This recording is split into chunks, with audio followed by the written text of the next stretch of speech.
जो गाय को गाय नहीं माने, पशु माने, और उनके मांस का व्यापार प्रत्यक्ष अप्रत्यक्ष कैसे भी करे, वो कसाई। तो कसाई और कसाई के रूप में दो गोल बनेगी और दोनों गोलों में जो जहाँ खड़ा होना चाहेंगे खड़े होंगे। दो श्रेणियों में हम अपने सनातन धर्मियों को बांटेंगे। यही असली हिंदू और नकली हिंदू की भी पहचान होगी। प्रयागराज माघ मेले में शुरू हुई चिंगारी अब शोला बन चुकी है। उत्तर प्रदेश की सियासत और धर्म की ध्वजा के बीच एक ऐसी लकीर खिंच गई है जो मिटने का नाम ही नहीं ले रही। एक तरफ मुख्यमंत्री योगी आदित्यनाथ के कड़े तेवर है, तो दूसरी तरफ शंकराचार्य अभिमुक्तेश्वरानंद के तीखे वार। डिप्टी सीएम ब्रजेश पाठक की डैमेज कंट्रोल की कोशिशों के बावजूद शंकराचार्य पिघले नहीं हैं। उन्होंने एक बार फिर बड़ा ऐलान कर दिया है।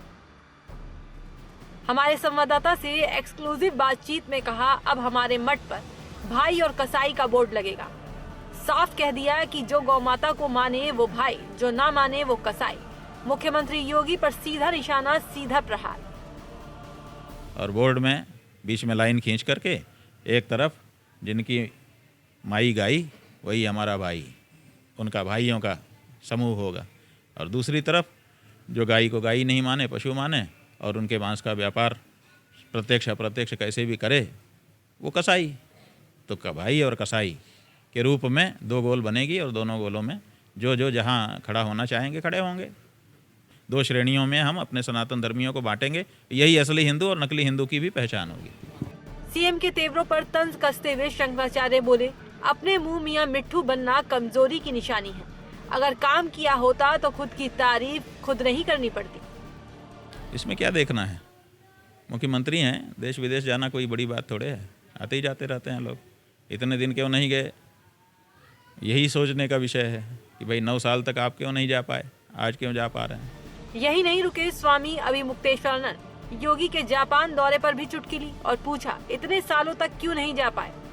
हालांकि सरकार की तरफ से डिप्टी सीएम ब्रजेश पाठक ने बटुक पूजन कर डैमेज कंट्रोल की कोशिश की, लेकिन शंकराचार्य ने दो टुक कह दिया। स्वाभिमान को लगी ठेस एक पूजन से खत्म नहीं होती। लेकिन उन्होंने ये कर्मकांड कर दिया, इतने मात्र से बात ही खत्म हो गई, ऐसा तो नहीं है ना। क्योंकि बात तो अपनी जगह है, उनका वर्जन जरूर आ गया कि वो क्या चाहते हैं और क्या मानते हैं।